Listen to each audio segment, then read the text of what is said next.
Я немножко говорил об этом в другом видео, но вы попросили, и я сделаю это отдельно. Всем привет, всем здрасте, дорогие друзья, с вами Кисель. Тут такое дело, как собирать корабли для борьбы с Торговецким Титаном. Обо всем подробнее далее. С вас, как всегда, лайк, подписочка, колокольчик, АСМИА контент. И если хотите поддержать меня и контент, который выходит на канале, все ссылочки в описании под видео. А вот теперь поехали.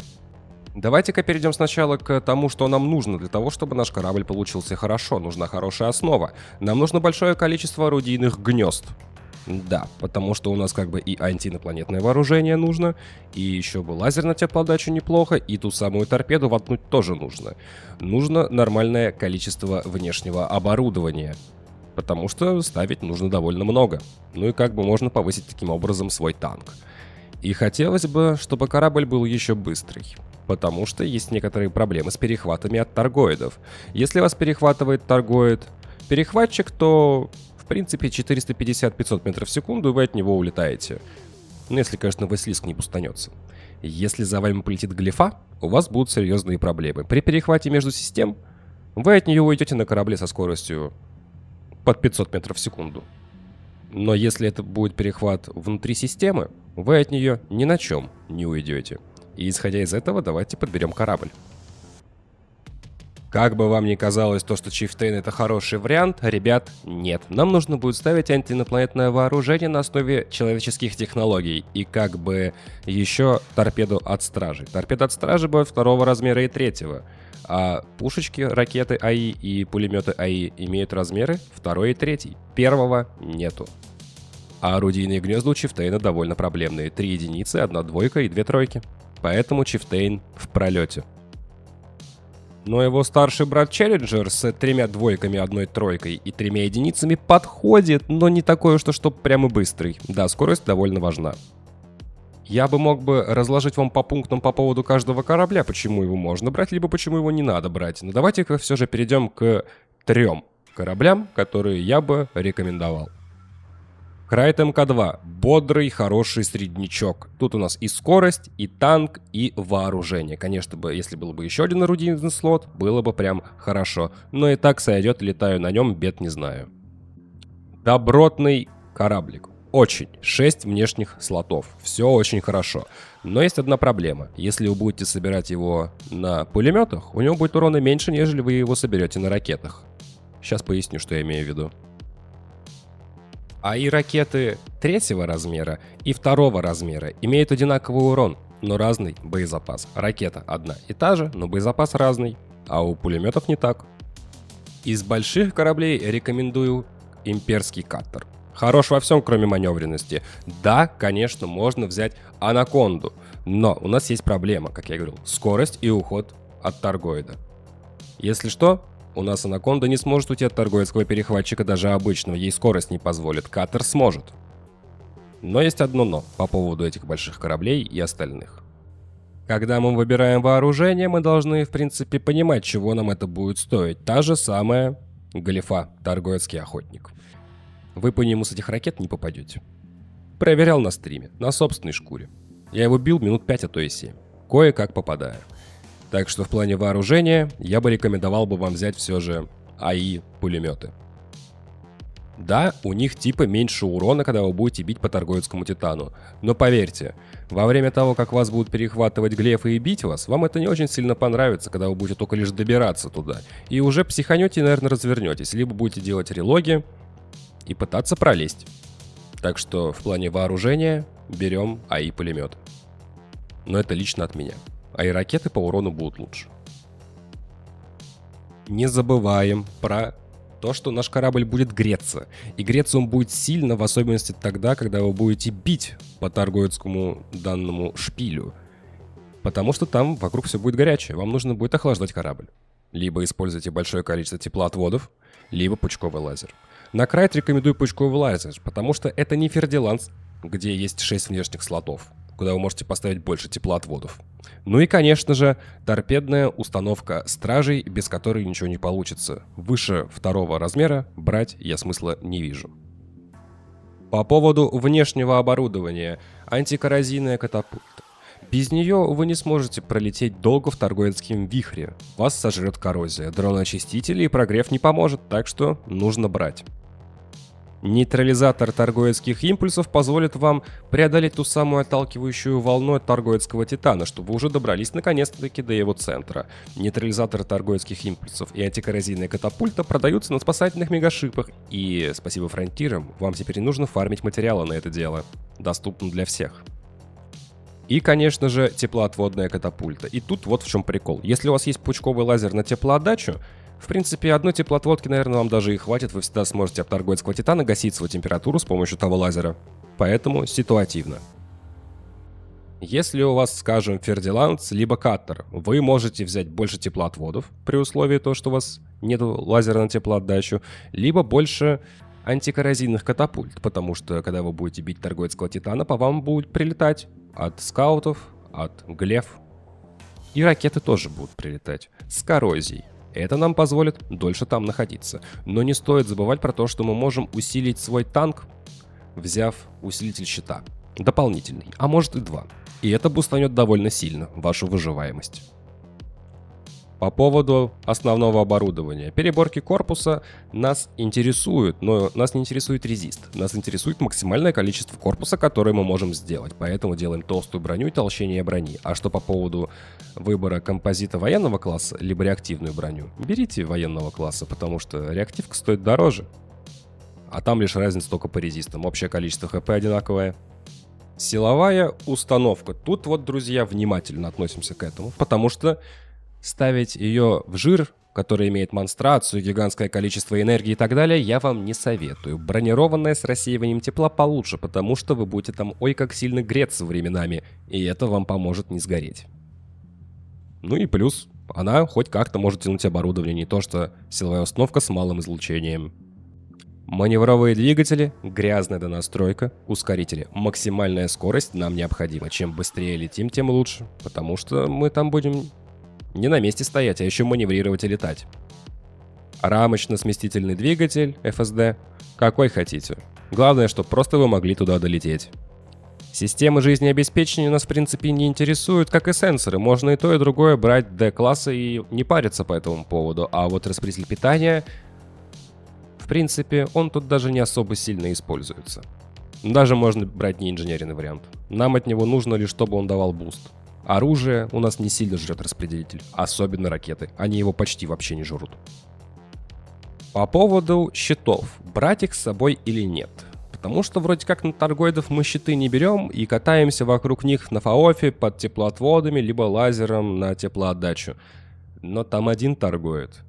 А здесь вам придется летать и маневрировать и огребать как следует. Поэтому я рекомендую вам взять призматические щиты, если это возможно, но без щитонакопителей. Почему? Потому что если мы поставим щитонакопители, нам придется ставить другую силовую, которая будет более горячая сама по себе. Плюс вы будете использовать еще эти банки. Плюс еще нужно будет ставить больше теплоотводов, мои дорогие. Поэтому щиты, но без щитонакопителей. По поводу корпуса и его усиления. Как я и говорил, больше корпуса значит лучше. Ставим надежное усиление и утолщенную броню. На резисты наплевать абсолютно от слова совсем. Но не забывайте поставить хотя бы один усилитель модуля на всякий случай, потому что мало ли что может произойти. Еще один важный момент касательно скорости нашего корабля. Нам скорость важна не только для того, чтобы торгоид-перехватчик при перехвате нас не мог по нам стрелять и мы разорвали дистанцию. Нам еще кое для чего понадобится скорость. Но это я покажу. Надеюсь, это попадет на это видео. А может быть и не попадет, поэтому скажу сейчас. На стриме, когда мы этим делом занимались, там было 13 торгоидских перехватчиков. И если они вами заинтересуются, будет очень неприятно. Нужно будет очень быстро разрывать дистанцию. Быстрый корабль это сделать гораздо легче, нежели не быстрый, а чем быстрее, тем лучше. Но брать мамбу не нужно. Вспомните, что я говорил по поводу орудийных слотов первого размера. И, кстати, на большие корабли мы можем себе поставить универсальный мультиконтроллер дронов, который позволит нам, заиметь дронов-ремонтников, которые будут вас ремонтировать, либо поставить 7-й дрон-ремонтник. Но не забывайте то, что ремонтироваться вы сможете, когда по вам не идет урон, потому что если вы пустите дрон и по вам выстрелят, дрон отвалится.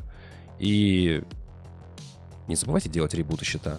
Получили там какой-то либо урон ниже 50%, отлетайте в сторону, делайте ребут, перезагрузку починку, если что, и у вас восстанавливается 50% щита. Ремонтируйтесь дронами и снова в бой.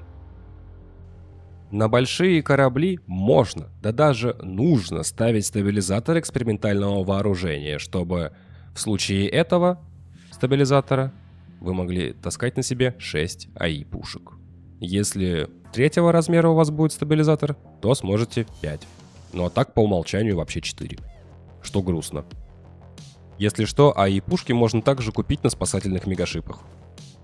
Я не знаю, насколько у вас будут сильно прокачаны инженеры, гайки на вашем оборудовании и так далее. Фиты я оставлю в описании, конечно же. Возможно, я поступил неправильно по поводу фитов. Ссылочка в описании будет вести вас в мой телеграм-канал, к посту, где будут все фиты этих кораблей. Я мог сделать лишь только Крайта, Фердиланца и Катара, но я решил пойти дальше и сделать Анаконду, Корвет, Питон и прочие, но есть некоторые проблемы с этими кораблями, которые я там поясню и распишу. Это целый большой пост, и просто умещать его в описании мне кажется довольно странным, поэтому ссылочка на пост с фитами кораблей в моем телеграм-канале в описании. Но в случае Крайта вы можете взять силовую установку с малым излучением и рассеиванием тепла, при условии то, что вы возьмете многоствольное орудие АИ, потому что ракеты у нас как бы жрут энергии поболее. А так просто отключили грузовой стеллаж и ФСД, и все хорошо. Ну, либо задали приоритет работы. Так что, мои дорогие, в добрый путь и удачи вам. Надеюсь, у вас получится. Это довольно сложное занятие, скажу честно. И если вы не знаете, как это все дело делается, я сейчас вам все покажу. И если вы устали от холодного темного космоса, где кругом торгоиды и непонятно что, добро пожаловать на мой бусти. Мы там смотрим всякое, включая различные анимешки. Вход, конечно же, бесплатный. По поводу настройки огневых групп, для удобства я бы делал следующим образом. Ваше вооружение основное совместно с пучковым лазером. Отдельно ваша торпедная установка вместе с пучковым лазером, чтобы когда вы будете стрелять торпедой, могли охлаждаться в это время. Ну и, конечно же, не забывайте про антикоррозийные катапульты. И что до нейтрализатора торгойских импульсов, его можно забиндить на кнопку, сейчас покажу где. Заходим, конечно же, в настройки, управление кораблем. Спускаемся пониже, заходим в раздел «Разное» и, пожалуйста, использовать нейтрализатор отключающего поля. И не стоит забывать гигантский плюс Крайта, у него 7-й распределитель, как у имперского каттера. А это на секундочку нехило.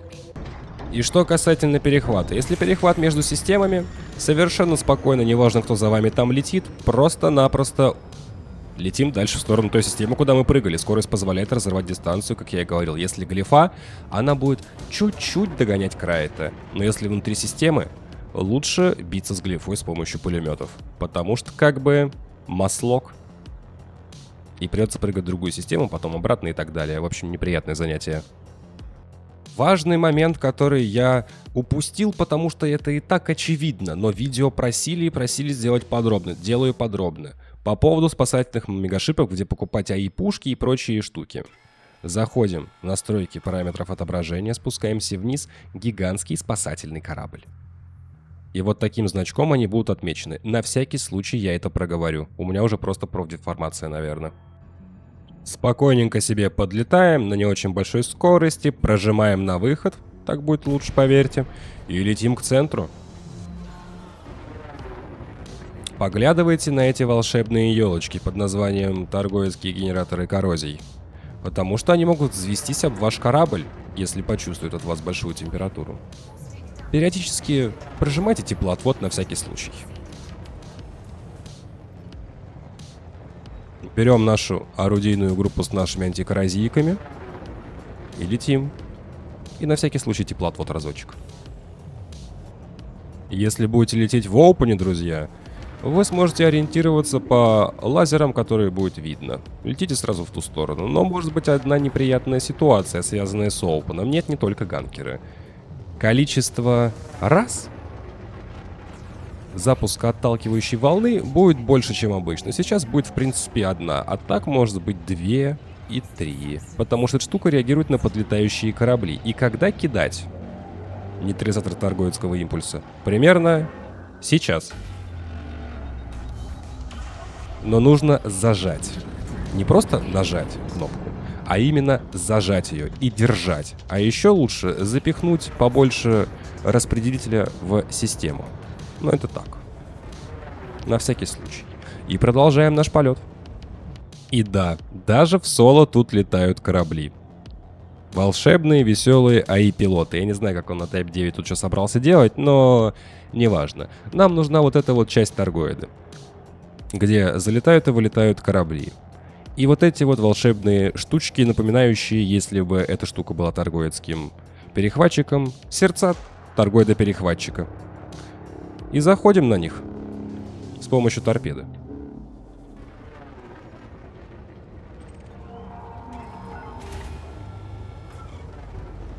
Все, один готов.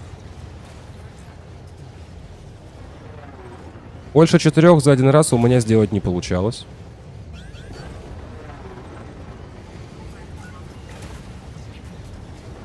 Не забывайте про лазер.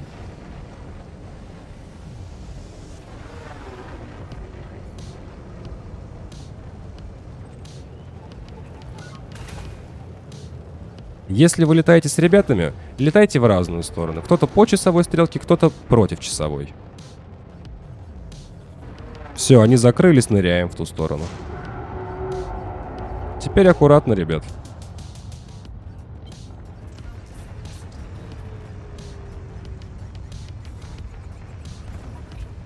И еще важный момент. Вставайте в радиус полного урона вашего оружия. В моем случае это 2 километра. И все равно у нас идет нагрев, даже при том, что я под этим лазером стою. Потому что эта штука сама излучает тепло. Взлетаем. Резко вверх. Не просто так. Потому что таким образом мы выходим из зоны этого волшебного бублика, который будет вам снимать щиты и всячески пакостить системам вашего корабля.